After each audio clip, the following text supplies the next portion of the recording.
Dans cette session de formation, nous allons parler du registre des achats ou livre des achats. C'est le pendant du livre des recettes, mais en revanche, celui-ci n'est pas obligatoire dans tous les cas, je vais y revenir. Alors le livre des achats ou registre des achats, comme il est le plus souvent appelé, il n'est obligatoire que pour les activités d'achat-revente ou de prestation d'hébergement. En réalité, l'idée, c'est de suivre les achats, de savoir d'où viennent les biens, notamment pour éviter les fraudes concernant l'origine des biens. Il faut y noter tous les achats. Il faut noter la date de l'achat, les références des justificatifs, notamment le numéro de facture, puisque votre fournisseur a dû vous faire une facture, donc vous devez noter le numéro de la facture. Il faut noter le mode de paiement, donc est-ce que vous avez payé par chèque, par virement, en espèces. Il faut également noter la nature de l'achat. Qu'est-ce que vous avez acheté?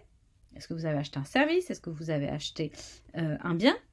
Et il faut indiquer le montant que vous avez payé.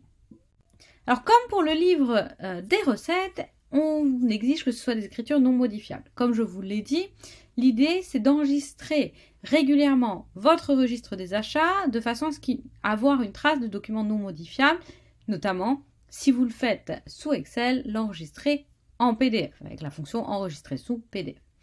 Vous pouvez acheter des livres papier, ils sont en vente dans le commerce, donc là il ne faudra pas avoir de lignes avec des ratures, puisque vous ne pouvez pas modifier. Les modèles officiels, je vais vous mettre le lien sous la vidéo. En fait, le lien, il est dans la formation sur le livre des recettes, mais je vous le remets au cas où. C'est dans le livre des recettes qui est proposé par la CCI, vous avez une page sur le registre des achats. Je vais vous le montrer tout de suite. Également, les logiciels comptables permettent, si vous entrez les informations, puisque ça suppose de le faire, d'entrer les informations de vos achats, alors vous pourrez avoir accès à un registre des achats. Enfin, si vous ne respectez pas les règles en matière de registre des achats, également, vous risquez des sanctions fiscales.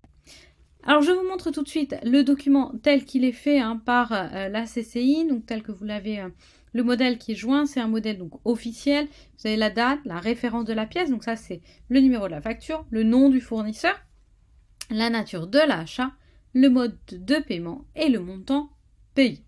Et puis tout se calcule automatiquement. Voici pour cette présentation du registre des achats. Je vous retrouve tout de suite pour une nouvelle session de formation.